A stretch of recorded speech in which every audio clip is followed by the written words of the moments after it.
Assalamualaikum warahmatullahi wabarakatuh. Innal hamdalillah nahmaduhu wa nasta'inuhu wa nastaghfiruh wa na'udzu billahi min shururi anfusina wa min sayyiati a'malina. May yahdihillahu fala mudilla lahu wa may yudlil fala hadiya lahu. Asyhadu an la ilaha illallah wahdahu la syarika lahu wa asyhadu anna Muhammadan abduhu wa rasuluh, amma ba'd. Perkenalkan, saya Yoga, perwakilan dari Geria Hafiz Utsman bin Affan yang dikenal dengan pesantren pulang sekolah. Geria Hafiz ini merupakan tempat menambah ilmu dalam menghafal Al-Quran dan beberapa pelajaran agama lainnya yang dilaksanakan di Masjid SMP 12. Dimulai dengan halaqah Quran pada subuh dan maghrib, zikir pagi petang, belajar malam, hingga qiyamul lail.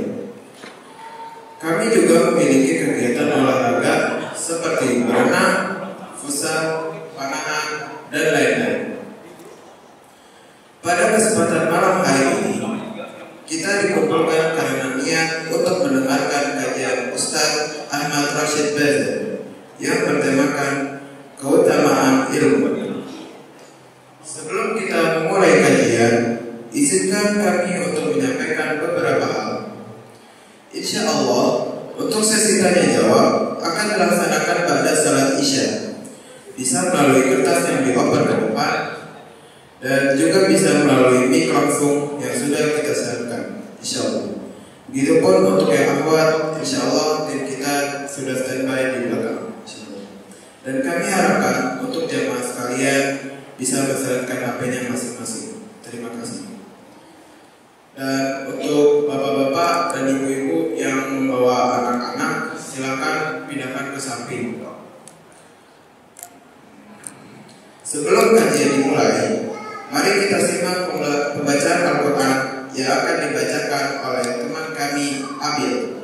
Kepada Abil kami persilakan.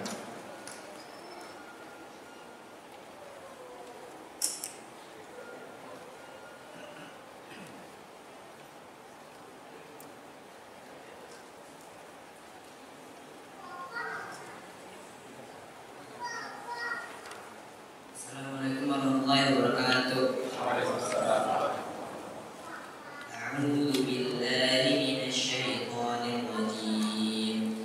يا أيها الذين آمنوا لا تلهكم أموالكم ولا أولادكم عن ذكر الله ومن يفعل ذلك فأولئك هم الخاسرون.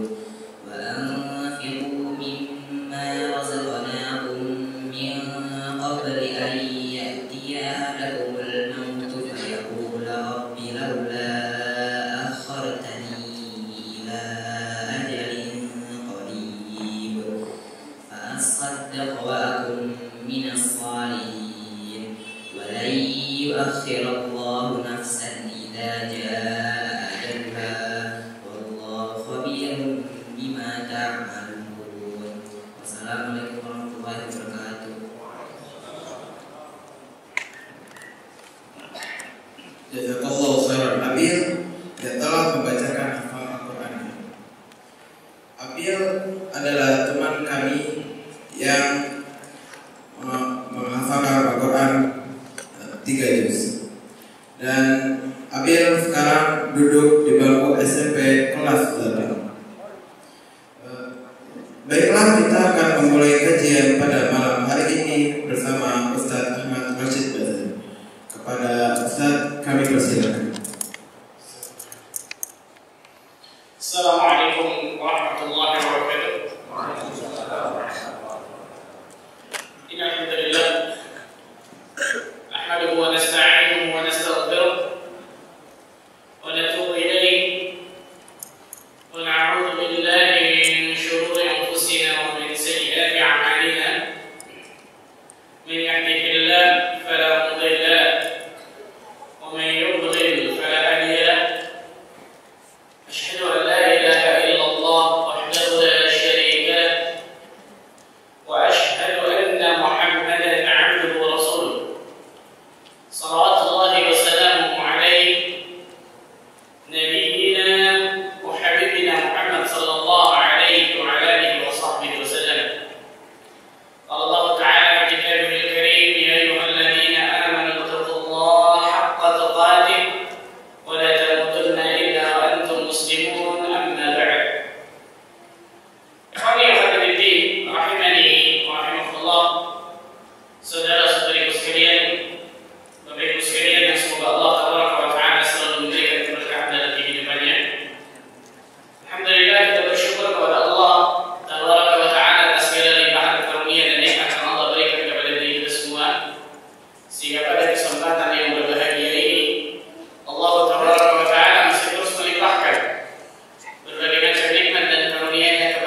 tentang keutamaan ilmu itu ratusan, 100 lebih.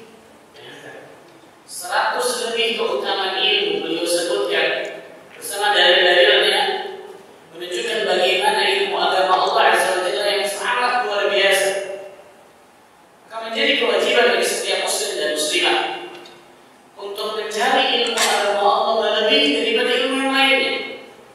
Bukan berarti dia tidak boleh mencari ilmu yang lain, silahkan. Dia belajar ilmu umum, apalagi ilmu umum tersebut diperlukan oleh banyak manusia, terutama kaum muslimin, silahkan. Selama ilmu umum tersebut sesuatu yang mubah, bermanfaat bagi kaum muslimin, tidak sesuatu yang haram, silahkan. Tapi jangan pernah lupakan ilmu terpenting yang wajib kita miliki di atas muka bumi ini, itu ilmu Al-Quran dan As-Sunnah, ilmu agama Allah Tabaraka wa Ta'ala. Nabi sallallahu alaihi wasallam bersabda, "Talabul ilmi fardhatun 'ala kulli muslim." Menuntut ilmu itu fardhah, fardhu 'ain. Jadi kulli fardin muslim, individu muslim wajib menuntut ilmu agama Allah Azza wa Jalla. Dan juga pasti muslim masuk di dalamnya. Ilmu yang dimaksud di dalam hadis ini tidak bukan ilmu agama Allah Tabaraka wa Ta'ala. Ilmu umum yang paling tinggi, derajat hukumnya fardhu kifayah. Tapi ini fardhu kifayah ketika sebagian orang telah melaksanakannya, maka gugur kewajiban bagi yang lain. Itu ilmu umum ya. Tapi ilmu agama Allah fardhu 'ain li kulli fardin. Bagi setiap individu muslim dan muslimah wajib belajar ilmu agama Allah Tabaraka wa Ta'ala. Enggak boleh seorang muslim dan muslimah bodoh tentang ilmu agama Allah. Karena salah satu pertanyaan yang akan Allah tanya di akhirat nantinya, al-ilmi madza fa'al, tentang ilmu agamanya, apakah dia amalkan ilmu agamanya tersebut atau tidak? Satu pertanyaan khusus itu. Bagaimana dia bisa mengamalkan ilmu agama Allah kalau dia tidak berilmu tentang ilmu agama Allah? Betul ya? Maka menjadi kewajiban, sekali lagi saya ulang, bagi setiap muslim dan muslimah untuk menuntut ilmu agama Allah Tabaraka wa Ta'ala dan mengamalkan ilmu-ilmu yang telah kita ketahui. Nah, satu pertanyaan khusus nanti Allah Azza wa Jalla akan tanya di hari kiamat, al-ilmi madza fa'al, tentang ilmu agama, apakah dia amalkan, dia praktekkan ilmu agama yang tersebut atau tidak. Salah satu motivasi diri kita untuk selalu bersemangat menuntut ilmu agama Allah Tabaraka wa Ta'ala, mengetahui tentang keutamaan ilmu agama itu sendiri. Keutamaan ilmu agama Allah dan orang yang memiliki ilmu agama tersebut sangat luar biasa banyak. Nah, sekali lagi saya katakan, tidak mungkin kita bisa sebutkan semua satu persatu, 100 lebih banyak bersama. Tapi kita akan sebutkan beberapa insyaallah ta'ala yang mudah-mudahan bisa menjadi pelecut bagi diri kita, semangat bagi diri kita untuk selalu menuntut ilmu agama Allah Azza wa Jalla. Yang pertama, keutamaan yang pertama dari ilmu agama Allah, Allah Tabaraka wa Ta'ala mengambil persaksian orang yang berilmu. Allah Tabaraka wa Ta'ala mengambil persaksian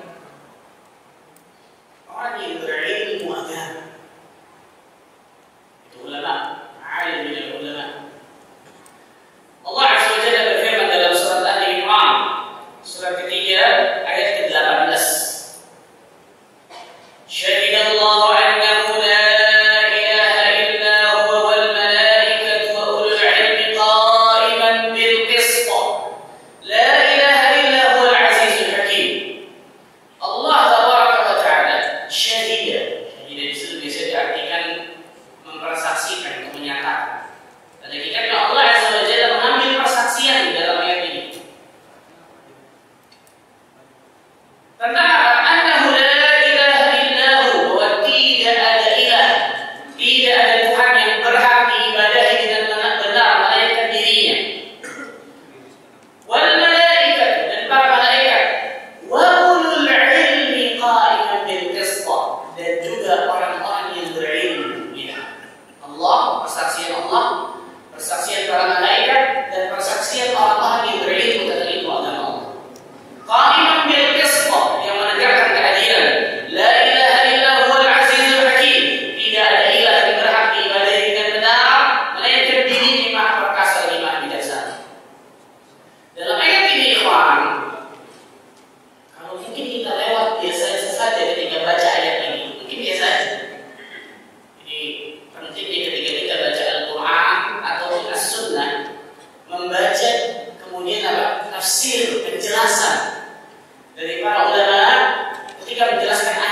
tersebut dan juga hadis tersebut. Salah satu ini. Ternyata ayat ini menjadi dalil yang sangat luar biasa tentang keutamaan ilmu agama dan orang yang memiliki ilmu agama dari ayat ini. Dari mana segi? Dari 4 sisi. Dalam ayat ini ada 4 sisi pendalilan mengapa ilmu agama Allah dan orang yang memiliki ilmu itu sangat luar biasa dimuliakan oleh Allah. Dari 4 sisi. Yang pertama kata para ulama, Allah mengambil persaksian orang yang berilmu. Allah mengambil persaksian orang yang berilmu, yaitu meminta orang-orang yang berilmu untuk bersaksi,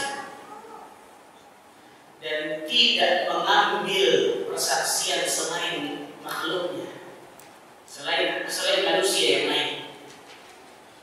Allah Azza wa Jalla mengambil persaksian orang yang berilmu dan tidak mengambil persaksian dari manusia selainnya. Ya Allah nggak ambil dari para raja, Allah nggak ambil dari para menteri, Allah nggak ambil dari para orang kaya misalnya, Allah nggak ambil dari orang yang kuat fisiknya, tampan atau cantik, enggak. Allah hanya mengambil dari manusia cuma satu, ulul ilmi, orang yang berilmu. Hanya orang yang berilmu yang Allah ambil persaksiannya, dan tidak mengambil persaksian dari manusia lain. Kalau kita pakai logika, harusnya di dunia ini para raja, para khalifah, para orang yang kaya itu harus diambil dari kacamata manusia. Tapi dari kacamata Allah, dari pandangan Allah Azza wa Jalla, ternyata orang yang berilmu memiliki keutamaan dari mereka semua beda. Karena itu orang yang punya ilmu pasti pandangannya beda ketika melihat seseorang ya. Bukan melihat dari dunia saja, pangkat jabatan yang tinggi, harta kekayaan yang banyak. Orang yang berilmu melihat dari sini. Tapi dia melihat dari mana? Ulul ilmi, orang ini punya ilmu di agama Allah Azza wa Jalla, sehingga Allah berikan kemuliaan kepadanya. Satu, sisi pertama. Sisi yang kedua kata para ulama, Allah menyandingkan, menggandengkan. Allah Tabaraka wa Ta'ala menyandingkan, menggandengkan persaksian Allah, malaikat dan orang yang berilmu. Allah Tabaraka wa Ta'ala menyandingkan persaksian Allah, malaikat dan orang yang berilmu. Segala sesuatu yang Allah Azza wa Jalla sandingkan dengan dirinya, apalagi ditambah para malaikat, pasti sesuatu tersebut luar biasa mulianya. Sebutkan sini, Allah Azza wa Jalla mempersaksikan para malaikat, orang yang berilmu tentang apa? Annahu la ilaha illallah, tentang tidak ada ilah yang berhak diibadahi dengan benar melainkan diri. Allah menyandingkan, menggandengkan. Contoh, wa qadha rabbuka alla ta'budu illa iyyah wa bil walidayni ihsan. Allah Tabaraka wa Ta'ala memerintahkan kepada manusia untuk hanya menyembah kepada Allah. Alla ta'budu illa iyyah, tidaklah menyembah kecuali hanya kepadanya. Wa bil walidayni ihsan, kemudian berbuat baik kepada orang tua. Allah sandingkan birrul walidain, berbakti kepada orang tua dengan apa? Tauhid, betul ya? Menunjukkan bahwa birrul walidain itu menempati posisi yang luar biasa besar di dalam Islam. Karena Allah sandingkan dengan tauhid, Allah sandingkan dengan tauhid dulu. Satu ini salah satu. Ketika Allah menyandingkan antara dirinya, malaikat dan orang yang berilmu, berarti dua makhluk ini luar biasa. Malaikat dan orang yang malaikat jelas makhluk yang tidak pernah berbuat kesalahan, dosa, selalu taat kepada Allah, bertasbih memuji Allah, jelas. Orang yang berilmu cuma satu, hanya orang yang berilmu yang Allah Azza wa Jalla ambil persaksian. Ini sisi yang kedua dari ayat ini. Sisi yang ketiga. Sisi yang ketiga. Allah Tabaraka wa Ta'ala mengambil persaksian orang yang berilmu untuk bersaksi terhadap sesuatu yang paling agung jagat raya ini. Allah Tabaraka wa Ta'ala mengambil persaksian orang yang berilmu untuk bersaksi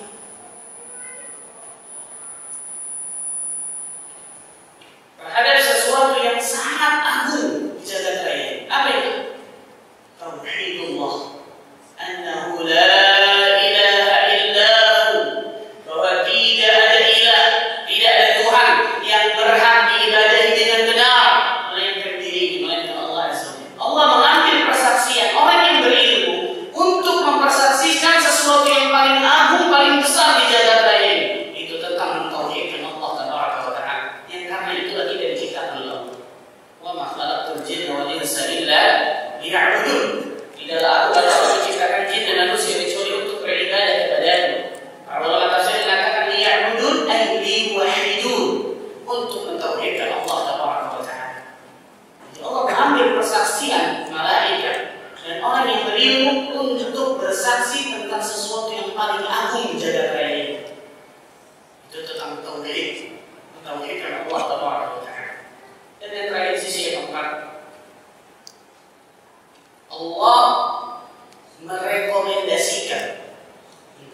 ilm.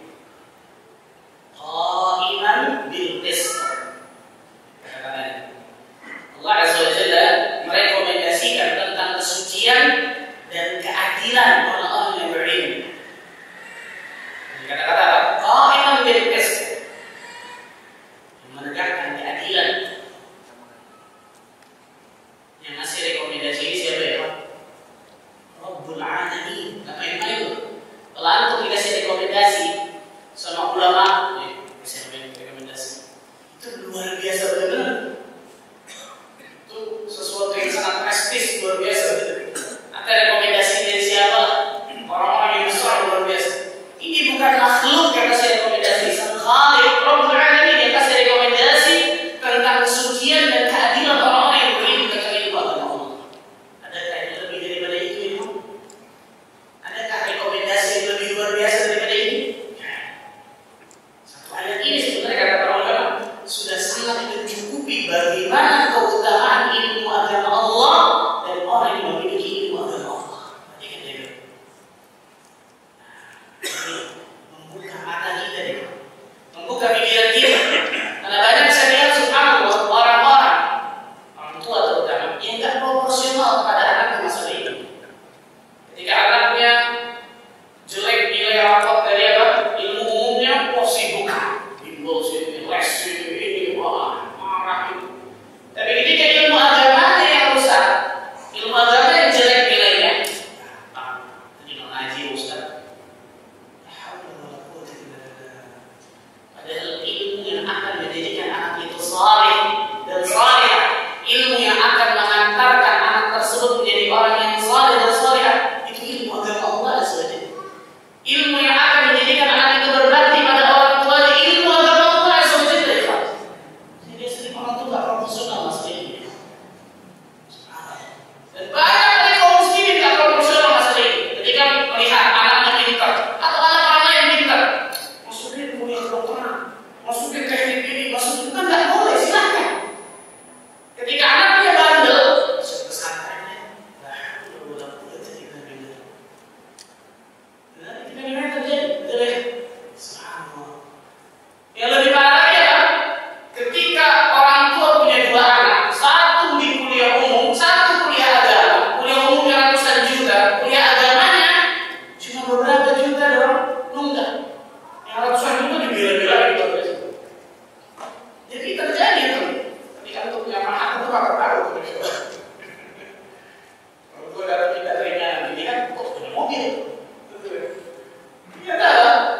walladzina utul ilma darajat.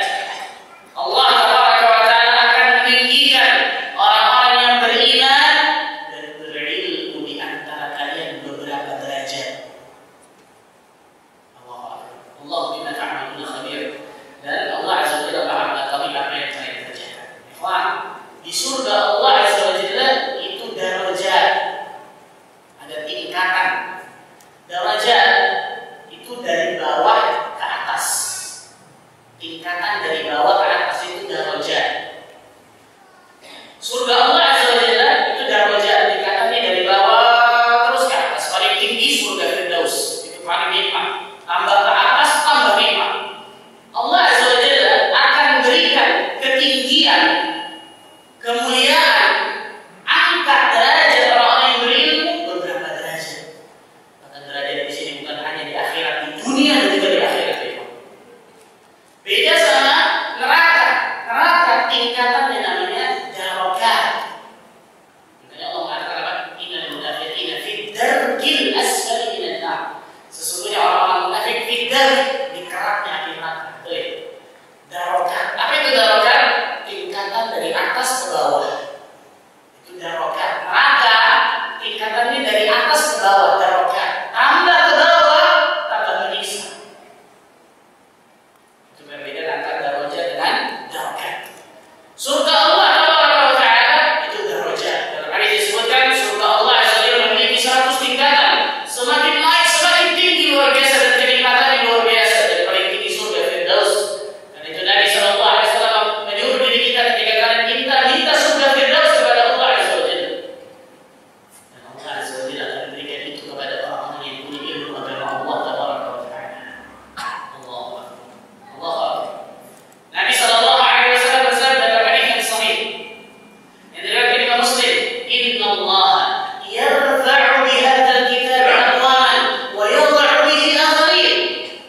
lari pulang ke ibunya. Diceritakan kepada ibunya, lihat ibunda yang salihah. Dan butuh ibu-ibu yang seperti ini, masya Allah, ibunda yang salih. Ketika cerita-cerita seperti ini, ibunya mengatakan, "Hai anakku, Allah Ta'ala mentakdirkan fisikmu seperti ini. Yang mungkin ketika engkau ada di satu tempat, maka mungkin manusia akan mencela dirimu. Kalau engkau ingin Allah muliakan dirimu dunia dan akhirat, fadlubil ilm, maka tuntutlah ilmu agama, cari ilmu agama. Engkau pasti Allah berikan kemuliaan dunia akhirat." Kata Abdurrahman bin Abi Awwas ini, maka nasihat ibuku itu benar-benar terngiang-ngiang dalam kepala. Sehingga aku benar-benar menuntut ilmu agama luar biasa dari kecil sampai besar. Ketika besar jadi qadhi besar di kota Mekah selama puluhan tahun lamanya. Qadhi bukan mufti, di atas mufti. Kalau mufti memberikan fatwa, fatwanya enggak mengikat, boleh ikuti fatwa itu, boleh tidak. Tapi kalau qadhi ngasih keputusan itu harus dijalankan. Lebih tinggi daripada mufti, qadhi 40 tahun lebih di kota Mekah. Bahkan orang yang datang kepada Muhammad bin Abdurrahman al-Qasiri, Muhammad bin Abdurrahman al-Qasiri, sampai gemetar ketika menanya, saking haiban, saking karismatik itu luar biasa dari ilmu ini. Allah angkat derajat di dunia sebelum akhirat. Dengan apa? Fisiknya, hartanya, jabatannya, ilmunya, kesalehannya kepada Allah, ketakwaannya kepada Allah. Salah satunya dengan ilmu agama Allah Azza wa Jalla dan amalan. Keistimewaan luar biasa. Allah Azza wa Jalla akan angkat derajat orang yang berilmu dan beriman, diantarakan beberapa derajat. Dan kisah yang kedua dari seorang ulama mantan budak di kota Mekah juga, seorang tabi'in besar, murid sahabat yang bernama Atha bin Abi Rabah. Namanya Atha bin Abi Rabah. Ceritanya pada saat Khalifah Sulaiman bin Abdul Malik, salah satu khalifah Bani Umayyah, Sulaiman bin Abdul Malik, ingin haji bersama seluruh keluarga khalifah pada tahun itu. Dan tahun itu Khalifah Sulaiman bin Abdul Malik menunjuk Syekh Atha bin Abi Rabah jadi mufti satu-satunya yang boleh mengeluarkan fatwa di musim haji. Nah, musim haji itu pasti banyak masalah-masalah kontemporer ya. Maka harus ada mufti yang memberikan fatwa. Nah, Syekh Atha bin Abi Rabah diangkat jadi mufti satu-satunya pada saat itu. Gak boleh ada yang memberikan fatwa kecuali Syekh Atha. Kalau Syekh Atha nggak ada, baru boleh yang lain. Ceritanya, ketika Sulaiman bin Abdul Malik sampai di kota Makkah, mau ke tenda Atha bin Abi Rabah, maka datanglah kemudian Sulaiman, masya Allah, ke tenda tersebut. Aina Syekh Atha? Di mana Syekh Atha? Ini di dalam tendanya, di sana. Sebentar lagi beliau akan membuka majelis untuk memberikan fatwa. Orang sudah ngantri panjang untuk bertanya masalah haji kepada Atha bin Abi Rabah. Sulaiman masuk ke tenda Atha bin Abi Rabah, maka disambut, dipersilakan duduk, diberikan minum dan seterusnya.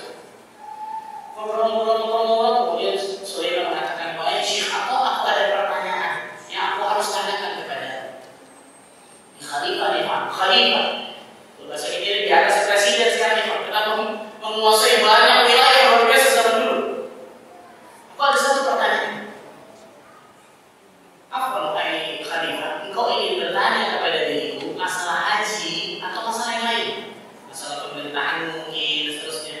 Oh enggak, aku tak bertanya tentang masalah pemerintahan. Aku ingin bertanya masalah haji. Apa kata Syekh Atha bin Abi Rabah? Wahai Khalifah, izinkan aku untuk menyuruhmu untuk antri bersama di mana di antri bersama kaum muslimin di luar sana. Sebelum kau datang, aku sudah mengetahui bahwa banyak orang-orang dari kaum muslimin yang sudah antri. Yang sudah antri sebelum kau datang. Kemudian kalau kau datang kepada diriku untuk bertanya masalah pemerintahan, kewajiban bagi diriku untuk menjawab masalah itu. Tapi ketika engkau datang kepada diriku untuk bertanya masalah haji, aku minta maaf karena sebelummu sudah banyak orang yang mengantri. Silakan antri.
Bisa kita lanjutkan sedikit mungkin tidak bisa sebenarnya.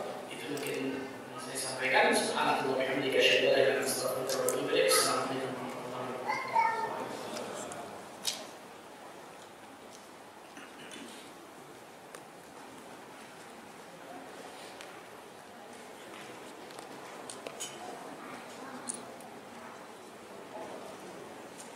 Setelah Isya kita akan lanjutkan kajian sedikit lagi, kemudian kita akan lanjutkan sesi tanya jawab. Terima kasih. Assalamualaikum warahmatullahi wabarakatuh. Alhamdulillah. Hamdan katsiran thayyiban mubarakan fihi kama yuhibbu rabbuna wa yarda. Wassalatu wassalamu ala Rasulillah wa ala alihi wa sahbihi.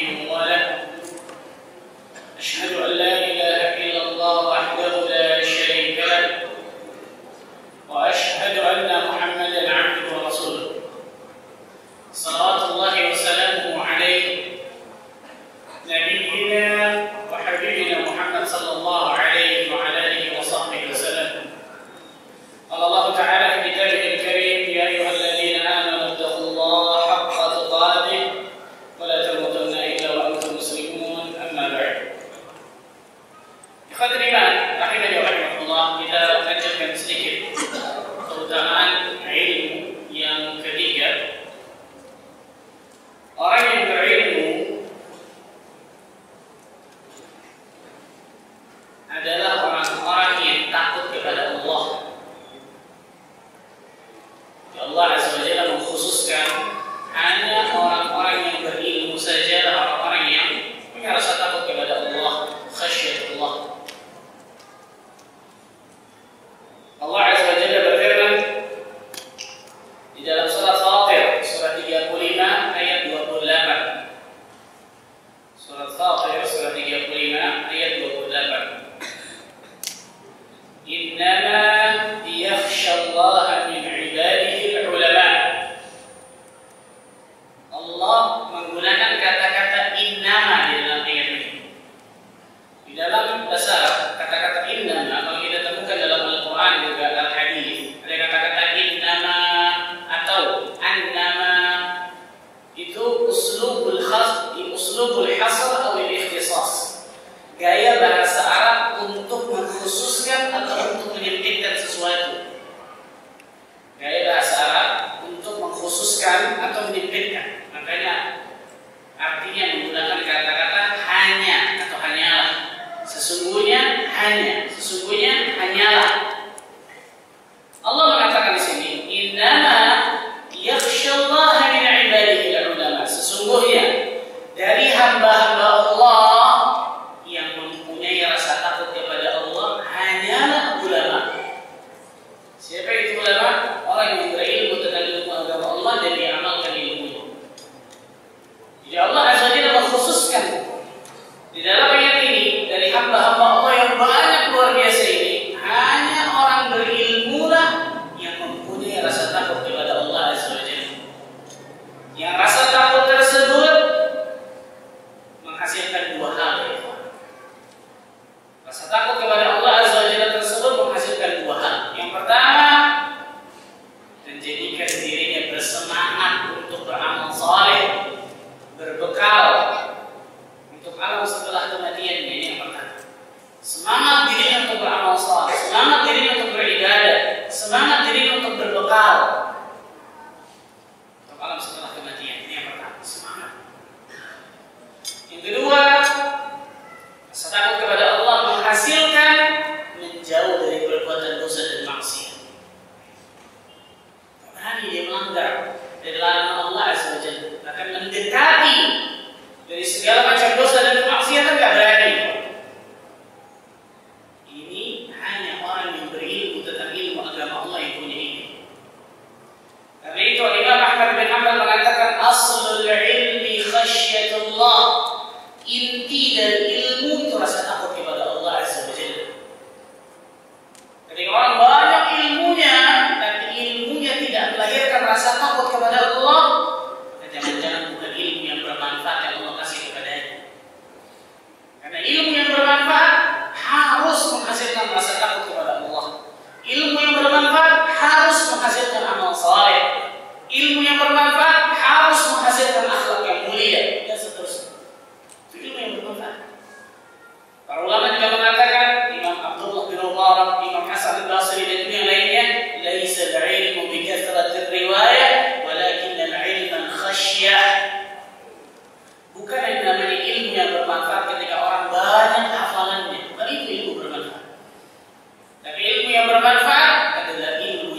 bermanfaat akan menghasilkan ini dalam kehidupan.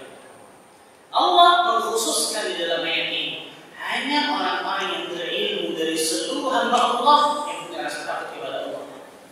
Jadi kemuliaan tersendiri.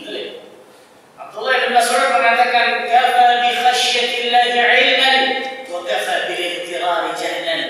Cukuplah seseorang itu dikatakan berilmu ketika dia punya rasa takut kepada Allah, dan cukuplah orang tersebut dikatakan orang yang bodoh, jahil ketika dia tertipu akan dirinya sendiri. Amal keburukan, kemudian merasa aman dari amal keburukan tersebut. Na'udzubillah min dzalik. Khasyatullah, rasa takut kepada Allah Azza wa Jalla. Banyak dari diri kita ketika kita menuntut ilmu, tapi khasyatullah ini nggak ada. Ini salah besar ya. Harusnya semakin bertambah ilmu kita, maka semakin bertambah pula rasa takut kita kepada Allah Azza wa Jalla. Itu otomatis harusnya. Itu harus otomatis. Bukan semakin bertambah ilmunya, semakin berani melanggar larangan Allah Azza wa Jalla dengan dalil kan dosa kecil lah Ustaz. Salah besar ini. Yang sesekali lah Ustaz. Yang nanti tinggal istighfar dan taubat lah Ustaz. Salah. Ini bukan ilmu yang bermanfaat ya kan. Pada setiap pagi kita minta kepada Allah, Allahumma inni as'aluka ilman nafi'an, rizqan thayyiban, wa amalan mutaqabbalan. Minta kepada Allah yang pertama ilmu yang bermanfaat baikkan.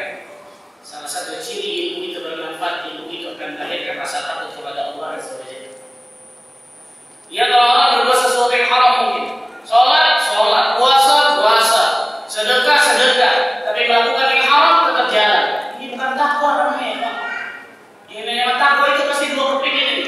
Mengerjakan perintah Allah, menjauhi larangan Allah Azza wa Jalla, itu takwa namanya. Itu banyak orang zaman sekarang sholat ibadah rajin, amal soleh betul luar biasa. Tapi ngambil sesuatu yang haram dari harta tetap jalan. Ngambil sobokan tetap jalan. Oh, ini kan beda di dunia Ustaz. Salah ini. Harusnya ilmu agama yang bermanfaat itu menghasilkan rasa takut kepada Allah, karena Allah mengkhususkan dalam ayat ini. Cuma orang yang berilmu lah yang punya rasa takut kepada Allah. Ilmu yang seperti apa? Ini ilmu yang bermanfaat, adalah ilmu nafi'. Imam Syafi'i rahimahullah juga mengatakan, "Laisa al-ilmu ma hufidh, innama al-ilmu ma nafa'." Bukan ilmu yang bermanfaat yang cuma dihafal saja, bukan. Tapi ilmu yang bermanfaat yang memberikan manfaat bagi kehidupan kita sehari-hari.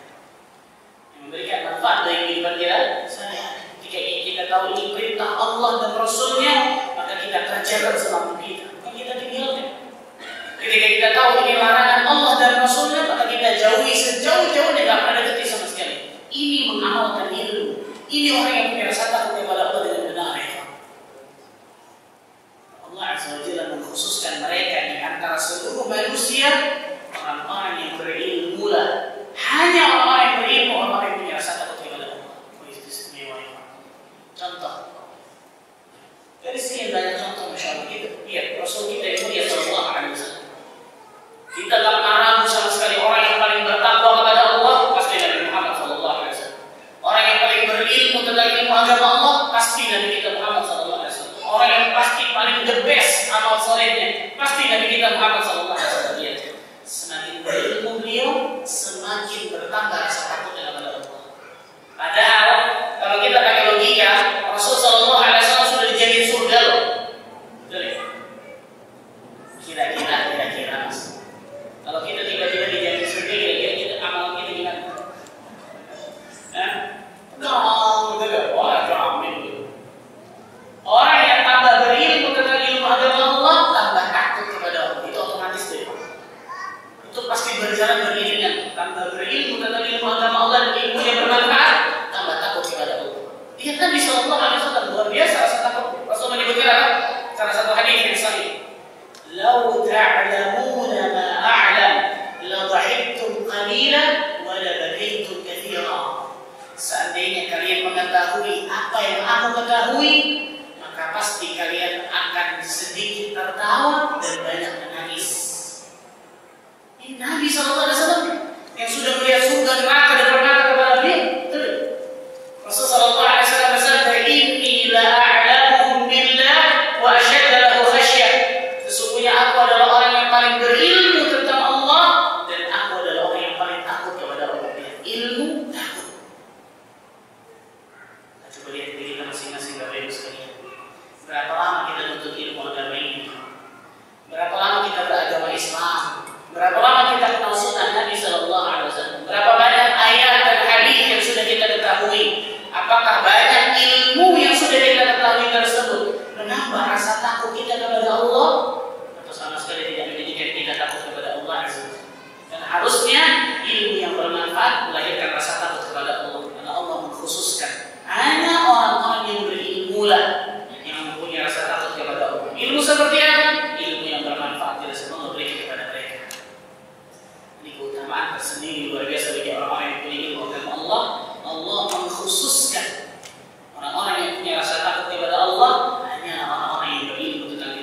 Ilmu adalah salah satu nikmat yang paling agung. Ilmu adalah salah satu nikmat yang paling agung.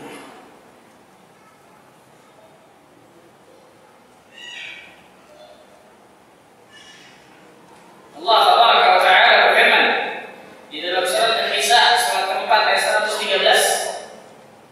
Surat keempat An-Nisa ayat 113.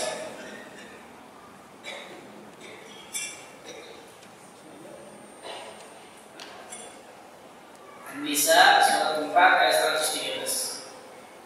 Wa anzalallahu 'alaika al-kitaba wal hikmata wa 'allamaka ma lam takun ta'lam wa kana fadlullahi 'alaika 'azima. Dan juga karena Allah telah menurunkan al-kitab itu Al-Qur'an dan hikmah as-sunnah. Kita temukan al-kitab wal hikmah. Al-kitab wal hikmah maksudnya Al-Qur'an dan as-sunnah dalam Al-Qur'an. Allah Azza wa Jalla telah menurunkan kepadamu ya Muhammad Al-Qur'an dan as-sunnah dan telah mengajarkan kepadamu apa yang belum kau ketahui ya Muhammad. Apa kata Allah di ayat ini? Wa kana fadlullahi 'alaika 'azima. Dan karunia Allah, nikmat yang Allah limpahkan kepadamu ya Muhammad sangat besar, sangat agung, luar biasa. Ya, Allah Azza wa Jalla sebutkan azim. Ilmu Al-Qur'an dan as-sunnah, al-kitab wal hikmah dalam ayat ini itu ilmu yang azim, ilmu yang besar, ilmu yang agung, luar biasa. Maka siapapun dari hamba-hamba Allah yang Allah berikan pemahaman kepadanya tentang ilmu Al-Qur'an dan as-sunnah, berbahagia mereka. Mereka orang-orang yang Allah kehendaki kebaikan. Mereka orang-orang yang terpilih, berarti Masya Allah. Orang yang terpilih luar biasa. Karena tidak semua orang Allah berikan taufik hidayah untuk bisa terus bersemangat dan sungguh-sungguh dalam menuntut ilmu agama Allah. Nah, semua manusia. Berapa banyak orang-orang di luar sana di kepalanya yang penting duniawi, harta, pangkat, jabatan, semua itu akan membahagiakan diri saya. Menuntut ilmu, nantilah. La ilaha illallah. Subhanallah. Mereka cari mati-matian dunia tersebut, siang jadi malam jadi siang.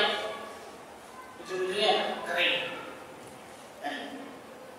Karena mereka mencari sesuatu yang tidak akan pernah memuaskan diri mereka, duniawi.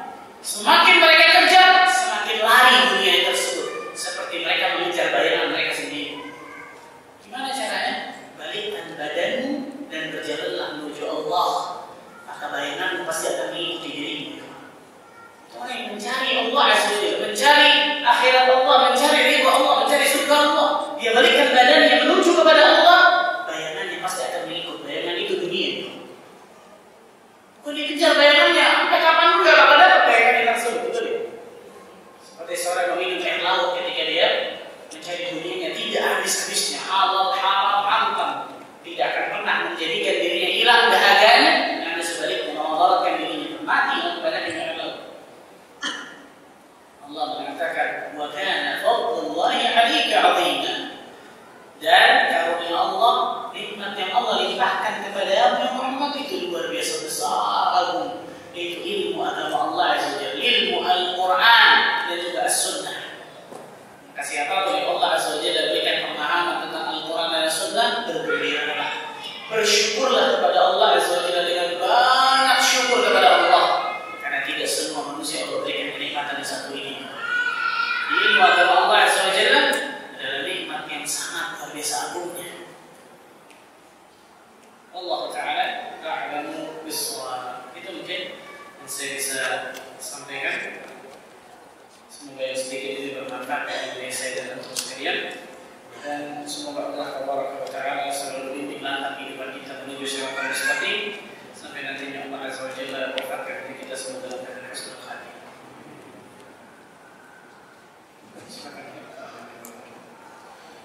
Bapak-bapak dan ibu-ibu ada yang bertanya?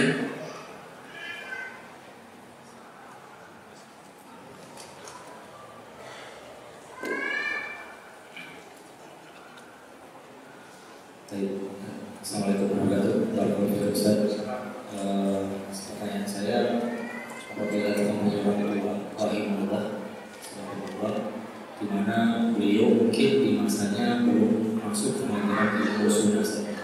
Jadi mungkin ilmu yang diterima oleh beliau itu lebih banyak ke arah kebidahan, khurafat, dan mungkin kesyirikan yang tidak disadarinya.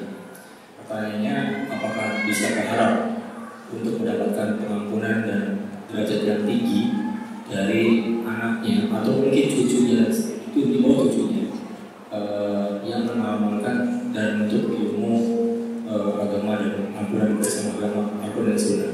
Ini juga yang memotivasi kita agar berharap untuk mendapat anak kita itu bisa menuntut ilmu agama, sunnah agama, agama sunnah, akan mendapatkan pengampunan dan derajat yang tinggi pula. Tidak boleh.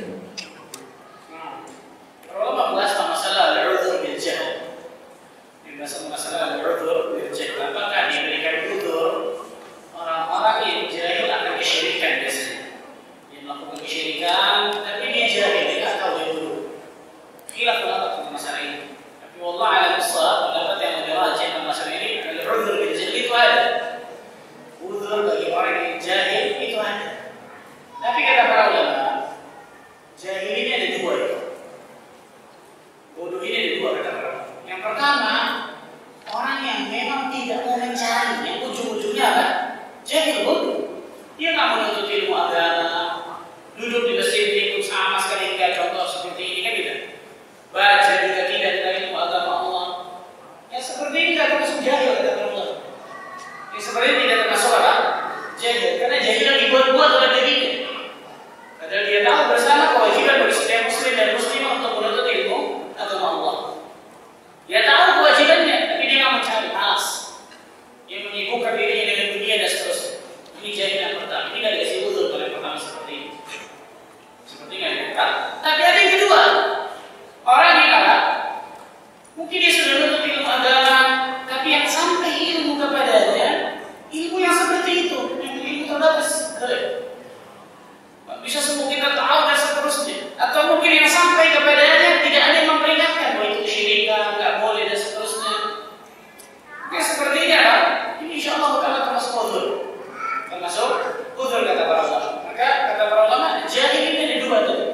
Nah, kalau untuk zaman sekarang orang yang hidup di perkotaan, sosial media muda, YouTube ini dan seterusnya, ini sangat sulit untuk dikatakan dia termasuk orang yang jahil. Kecuali dia tinggal di pedalaman, pelosok luar biasa, yang tidak ada kemudian internet, nggak ada media sosial, nggak sampai dakwah kepada mereka, dia mencerita. Nah, itu yang dikhilafkan kuat oleh para ulama termasuk. Apakah orang yang tinggal di perkotaan zaman sekarang yang sudah tersebar ilmu di mana-mana dan seterusnya, iqamah kerja sudah sampai kepada mereka, apakah ini termasuk jahil juga atau tidak? Ini yang dikhilafkan kuat oleh para ulama. Tapi orang yang seperti ini banyak yang mengatakan tidak termasuk orang yang jahil ketika memang informasi itu sudah sampai kepada mereka dan kemudian mereka tolak. Nah, bagaimana kalau tadi orang yang tadi uzur memang jahil, tidak sampai ilmu kepadanya atau ilmu ini kita punya terbatas, maka insya Allah Ta'ala anak-anaknya atau anak keturunannya insya Allah Ta'ala akan bisa memberikan banyak manfaat kepada diri. Salah satu hadis yang sahih, ketika seseorang diadab di neraka Allah Azza wa Jalla, kemudian adabnya kemudian dihentikan atau diringankan, maka dia bertanya kepada Allah, ada apa ya Allah? Maka Allah mengatakan kepadanya, istighfari waladika lak, dari istighfarnya anakmu kepada dirimu. Istighfarnya seorang anak kepada orang tuanya menjadikan azab dari orang tuanya tersebut dihentikan di neraka Allah. Ini kenikmatan luar biasa ketika kita memiliki keturunan yang saleh dan saleh yang luar biasa. Keturunan yang saleh dan saleh yang mendoakan diri kita sebanyak-banyaknya ketika kita sudah meninggal mungkin, atau bahkan ketika kita masih hidup, yang memberikan kebaikan dari istighfar mereka, doa mereka, sedekah mereka, amal saleh mereka. Itu nikmat luar biasa ya. Waladun salih yad'u, anak yang saleh yang mendoakan. Maka berusaha salah satu itu motivasi bagi diri kita di antaranya apa? Memberikan kebaikan kepada orang tua kita. Karena Nabi SAW bersabda, inna auladakum min kasbikum, sesungguhnya anak-anak kalian dari hasil usaha anak kalian. Kalau kita berusaha terus menjadikan diri kita saleh, berilmu tentang ilmu agama Allah, beramal saleh, ibadah, maka insya Allah orang tua kita akan panen pahala terus insya Allah dari apa yang kita lakukan dari kebaikan.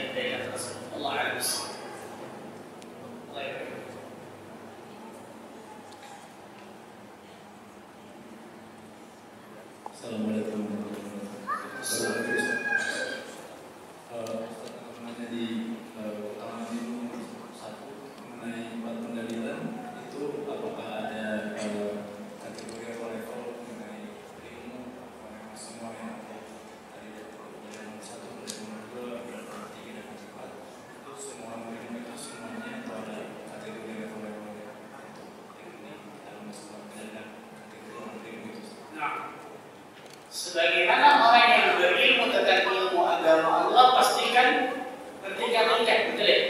Ada yang berilmu tentang ilmu agama Allah sedikit, ada yang sedang, ada yang banyak, ada yang ulama dan seterusnya. Maka seperti itu pula kata para ulama, 4 sisi pendalilan tadi itu diberikan oleh Allah Azza wa Jalla sesuai dengan tingkatan ilmu agama yang mereka ketahui. Semakin banyak ilmu agama yang mereka ketahui kemudian mereka amalkan, semakin banyak mereka dapatkan keutamaan dari hal tersebut. Semakin sedikit, jelas semakin sedikit begitu. Disitulah pentingnya kita ikhwan untuk selalu menjadi tulabul ilm, untuk selalu menjadi talibul ilm, penuntut ilmu agama Allah tabaraka wa ta'ala. Ali bin Abi Thalib mengatakan manusia itu hanya 3. Yang pertama alim rabbani, ulama yang mengajarkan manusia dengan kebaikan dan ilmunya. Yang kedua muta'alim ala sabilin najah, seorang penuntut ilmu agama Allah yang berjalan di atas jalan keselamatan. Seperti kita nih, penuntut ilmu agama Allah yang berjalan di atas jalan keselamatan, ujungnya surga tuh. Sadar tadi, betul ya?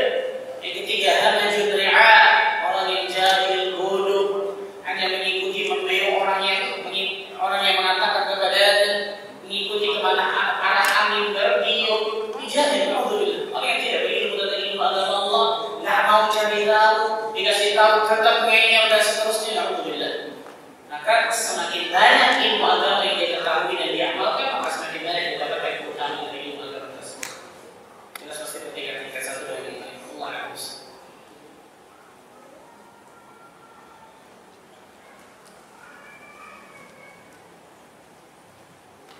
Itu mungkin yang terkesan. Semoga Allah Taala berkahi pertemuan kita. Semoga Allah Taala jadikan kita terus sebagai hamba-hamba Allah yang selalu Allah berikan hidayah taufik untuk meniti siratal mustaqim. Sampai nanti Allah Azza wa Jalla fatihkan kita semua dalam keadaan husnul khatimah. Sebagaimana Allah kumpulkan kita di masjid ini, semoga Allah bisa kumpulkan kita juga di surga Firdaus dan Hisab dan tanpa adab ya Allah. Allahumma rabbil alamin subhanallahi wa bihamdika asyhadu an la ilaha illa anta astaghfiruka wa atubu ilaik. Assalamualaikum.